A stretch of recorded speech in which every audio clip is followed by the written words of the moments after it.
Welcome back to Principles of Management, and this session's topic is operations management. Ooh, exciting stuff. In fact, it is a big deal these days. I'm going to talk a lot about it in this video and the next. But there are whole courses, whole programs devoted to operations management. This is a huge thing these days. There's a lot of businesses and a lot of spending a lot of money and hiring a lot of people and paying a lot of money to get this thing right. One of the first things you want to think about, operations management, think about all the stuff that goes on in something like Amazon. But it's not just Amazon. You have businesses like manufacturing and production. Sure, we've got Harley Davidson and car industry and Apple and things like that. But we also talk about services, H&R Block, doing taxes. They have operations. You have financial institutions. You have government organizations, the police, the fire. They have operations that they need to deal with, 911 calls, fire emergencies, hospitals. We have distribution in terms of operation, FedEx and Maersk. Maersk, big shipping company. 20% of all the world's freight gets shipped by Maersk overseas. Huge deals. How do you decide which oil tankers are where in the world? Do you move them around? How do you position them? Makes a big difference. FedEx. How do I distribute things with FedEx? How does FedEx get stuff there overnight? How does Amazon do that? You got processes. Insurance. How does people deal with claims? How does the IRS handle tax forms and getting out refunds? All these are services and part of operations. FedEx is kind of an interesting example. FedEx, if you think of the United States, and how do you get something from one place to another overnight? You can't have a plane go from every city to every other city. That would just be way too many planes. I could do the calculation, but it's too big. What FedEx did, and the guy who founded FedEx was kind of clever. He did this as part of his MBA thesis. He decided that everybody in the United States, let me try and even draw this. If we have the United States and I'm drawing left-handed, so I'll just make it a big circle. And we have cities all over the place. Right? Well, I can't fly back and forth between every city. There's just way too many of them. But he said, hey, sitting in the middle of the United States is Memphis, Tennessee. Why don't I have planes fly into Memphis and back? Into Memphis and back. Into Memphis and back. That one didn't quite make it. Now it did. Had the detour for weather. Much easier than if I had the United States.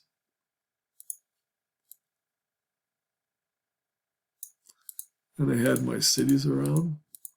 And I can't go here to here to here to here. That one didn't even make it. I had to stop, get refilled.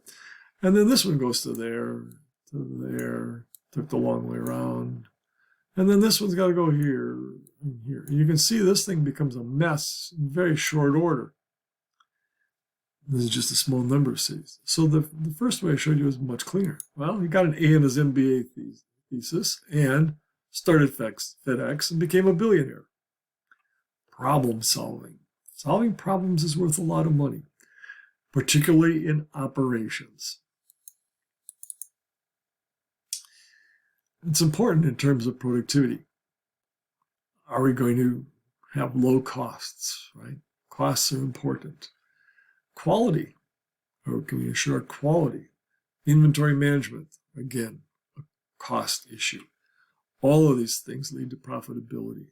As I said, businesses are spending a lot of money on a lot of people these days to improve their operations. Product service mix is something that comes into this. May not be obvious from this chart, but the more products you have, potentially the more costs you have, because maybe you need parts and assembly lines and for each of those products. What you like to do is some standardization. I'm going to use standard parts and I can reuse them over and over. I don't want to use tires from different people. I don't want to use different kinds of steel. I want to be used as much as reuse much as possible what I'm doing. That's what we mean by the product service mix. The variety that I have, the bigger the variety, potentially impacts my costs. And capacity. How do I design my capacity for my business? My operations.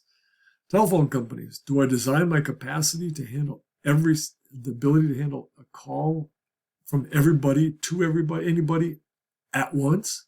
No, it's just prohibitively expensive. So I designed to handle the highest volume that I would reasonably expect. And it's possible that there's a time when calls don't go through. Randy's on the river. That's where my mother-in-law liked to go for dinner on Friday nights, to a fish fry. Well, Randy didn't have enough fryers to handle everybody, so you could go in there and wait 2 hours.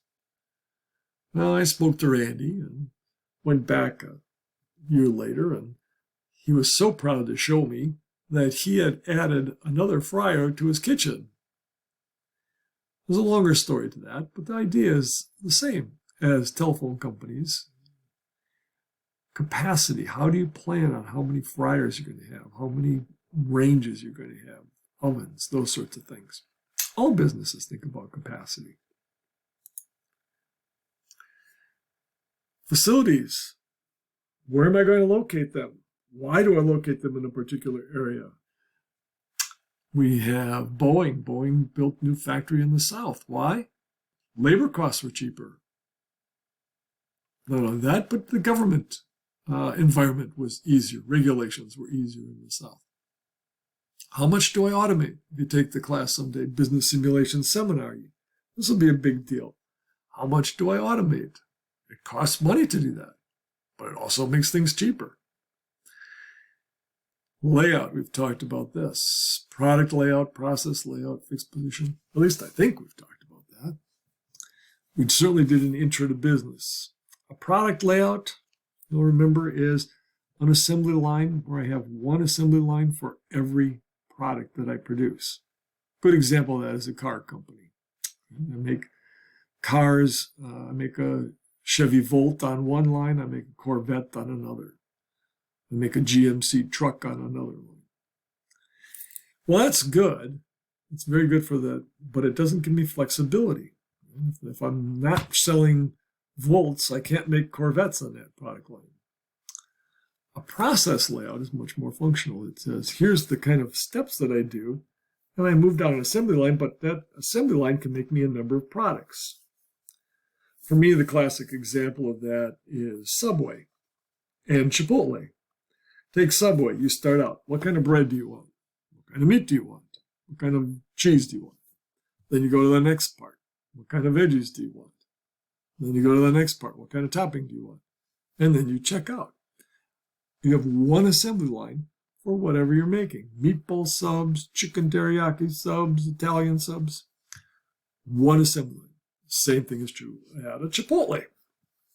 Fixed position layout, I bring everything into one place and make it in one spot. Think of like a house or a ship.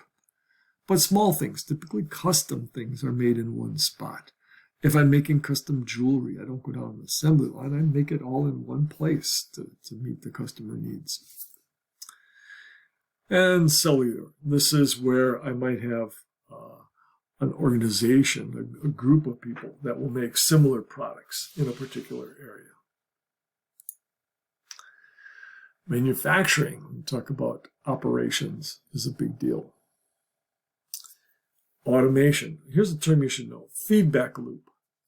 Feedback loop is I take and I measure, there's that word again, measure. I measure what's going on and I feed that back into my system to improve it. I'm doing continuous feedback and looping. I will improve what I'm doing by taking what I observe and measure and improve it, measure, improve it. Hot topic these days is 3D printing. This is what people are touting as bringing manufacturing back into the United States. Not necessarily a lot of jobs, but high-tech jobs. The idea behind 3D printing is you can build things by printing like you do on a regular laser printer, but I print them one at a time, or layers at a time. So I'll start with a layer of metal, and then I maybe add a little layer here, a little layer here. I just keep adding layers and layers and layers. And maybe I got a little layer here, a little layer here.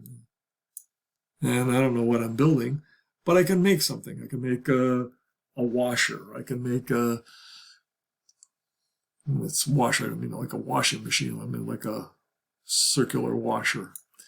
You can make yourself an Eiffel Tower. You can make yourself a carburetor for a car by printing layers of metal one at a time until you build up this object. And of course, manufacturing is big on robotics. Back to automation.